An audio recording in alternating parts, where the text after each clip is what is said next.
విశాఖ తాడిచెట్లపాలెం రాజీవ్ నగర్లో జరిగినటువంటి ఈ చిన్న పాప హత్య ఒక కలకలం రేపుతున్నటువంటిది అయితే ఉంది. పాపకు సంబంధించి అసలు ఎవరు హత్య చేసి ఉంటారు, ఎవరు అంటే మనము ప్రతిరోజు చూస్తూ ఉంటాం, కోడిని మేక నరికినట్లుగా పార్ట్లుగా నరికేసినటువంటి ఆ సంఘటన అయితే వెలుగు చూసినటువంటి పరిస్థితి ఉంది. స్థానికులు కూడా కొంత భయాందోళనకు గురవుతున్నటువంటిది అయితే ఏం సార్ అసలు ఇది అంటే నిన్న ఒక అమావాస్య, దానికి తోడు అంటే వీటికి సంబంధించి పూజలు ఇట్లాంటివి ఏమైనా చేసి ఏమైనా చంపేసి ఉండొచ్చా ఏంటి అసలు? సార్ పూజ ఏమైతే కాదు, టీవీ వారికి నాకు వందనాలు.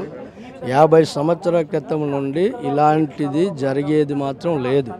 ఇది 1 గంటన్నర రాత్రిలో ఇదే ప్రాంతానికి సంబంధించిన బంధువులు అవ్వ ఉండొచ్చు బహుశా అని నేను అనుకుంటున్నాను. ఆ బంధువులు తీసుకొచ్చి ఆమె ఒకవేళ వివాహితి కాదు కనుక ఆ బిడ్డ ఉంటే వాళ్ళకి ప్రాబ్లం అనే పాటు చేసి అక్కడ పడిచడం జరిగింది. కుక్కలు మాత్రం 1 గంట సమయంలో అరుపులు మాత్రం అరిశాయి. ఈ ప్రాంతంలో మరి జరగకూడదు అసలు. ఆ టైంలో సహజంగా ఎవరో బయటికి రారు, కొంత భయాందోళనకు గురయ్యే అవకాశం అయితే ఉంటుంది. 11:30కి పాన్ షాప్ నాది, షాప్ కట్టేసి వచ్చి మేము అన్నం తినేసి 1 గంట వరకు పడుకున్నాం, టీవీ చూస్తాం. చూసేలోపు కుక్కలు ఎవరు వచ్చినా ఒప్పుకోదు. మా కుక్కలు ఈ 2 కుక్కలు ఇంకా గేటు కొట్టేసి అరుస్తున్నాయి. ఇదేనా అరుస్తుంటే ఎవరు వచ్చారు, ఎవరు రాకపోతే అరవ కదని మేము ఎప్పుడు బయటకు వచ్చి చూస్తాం. చూసరికి ఎవరూ లేరు. ఈ కుక్కలకి 2 చీపురు కట్టలతో కొట్టేసి లోనకి తీసుకెళ్ళిపోయి తెల్లారి చూసేసరికి ఇంకా మా కోళ్ళ కిందకి దిగుతుంది. ఏదో కాలు బొమ్మ కాలు అనుకున్నారు. చూసేసరికి మళ్ళీ వెళ్ళి చూసేసరికి ఇంకా ముక్కలు ఉన్నాయి. ఇంకా పోలీసు వారికి మనం ఇచ్చేసి ఇక్కడ ఉన్నటువంటి వాళ్ళని కూడా ఒక్కొక్కరు ఒక భయాందోళన అని చెప్పాలి. ఈ వీధిలో ఈ కాలనీలో ఉన్నటువంటి వాళ్ళు అంటే ఇట్లాంటి సంఘటనలు ఎవరు జరగకూడదు, కానీ అంత పసిపిల్లని ఇంత దారుణంగా చంపేశారు. నిజం సార్, చాలా బాధాకరంగా ఉంది. మేము ఉండేది ఆపోజిట్ ధర్మానగర్ ఏరియాలో ఉంటున్నాం సార్. మా 2 ఏరియాలో కూడా ఇక్కడ రిలేషన్ వాళ్ళు ఉంటూ ఉంటారు. మెయిన్ ఇప్పుడు ఒక రిక్వెస్ట్ సార్, గవర్నమెంట్కి పోలీస్ వారికి ఒక రిక్వెస్ట్ ఏంటంటే, ఇది పేరెంట్స్ చేసినట్టయితే ఖచ్చితంగా మిస్సింగ్ కేసు అనేది రాదు మనకి. పేరెంట్స్ కాకుండా ఎవరి మీదన్నా పగతో చేసిన వాళ్ళైతే ఖచ్చితంగా మిస్సింగ్ కేసులు ఏదైతే ఉందో దయచేసి అవి తీయండి. తీస్తే బేబీ ఎవరని తెలుస్తుంది, DNA టెస్ట్ కూడా చేయండి.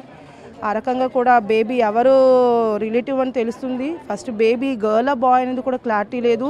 హెడ్ మిస్ చేశారంటే ఆ అవతల వాళ్ళు చాలా తెలివిగా హెడ్ ఉంటే ఖచ్చితంగా మనం ఏ బేబీ అనేది ఫుటేజ్ ద్వారా మనం కనిపెట్టచ్చు అని చెప్పి హెడ్ మిస్ చేశారు. దాన్ని కూడా దయచేసి దర్యాప్తు చేయవలసిందిగా మేము పోలీసు వారికి విన్నపం చేస్తున్నాం. Thank you. కలకలం అయితే రేగినటువంటి పరిస్థితి ఉంది. మనం చూస్తున్నాం ఈ వీధి మొత్తం అంతా, రాజీవ్ నగర్ వీధి మొత్తం అంతా కూడా ప్రస్తుతం చూస్తే ఒక గందరగోళ భయానక వాతావరణం అయితే ఏర్పడినటువంటిది అయితే ఉంది. ప్రతి ఒక్కళ్ళు కూడా ముఖ్యంగా చూస్తే ఈ ఇంటికి సంబంధించి వెనక వైపునే ఈ మొత్తం ఈ హత్య అయితే జరిగినటువంటిది అయితే ఉంది. అయితే ఈ పాపని ఎవరన్నా హత్య చేసి ఈ విధంగా పడేశారా ఏంటనేది తెలియనటువంటిది అయితే ఉంది.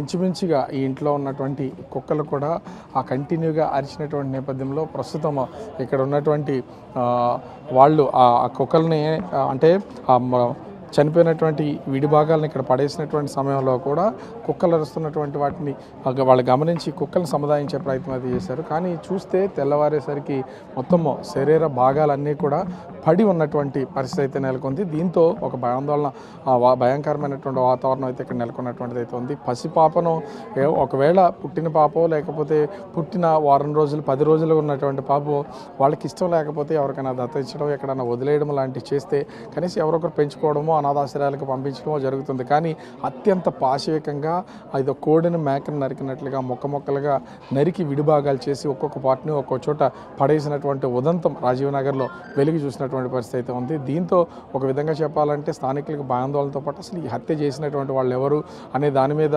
విచారణ చేసి కఠినంగా శిక్షించాలని కోరుతున్నారు. పోలీసులు కూడా ఫారెస్ట్ టీంతో పాటు స్పెషల్ బృందాలను ఇక్కడికి రప్పించి ఈ శరీర భాగాలు ఎక్కడి నుంచి వచ్చి ఉంటాయి మొత్తం ఆ లొకేషన్స్ అన్నింటినీ కూడా ట్రేస్ చేస్తున్నటువంటిది అయితే ఉంది.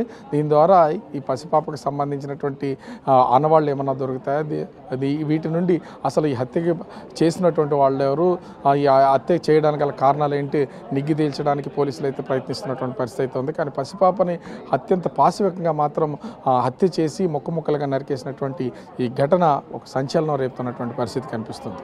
కెమెరామెన్ రాముతో రాజు, బిగ్ టీవీ, విశాఖపట్నం.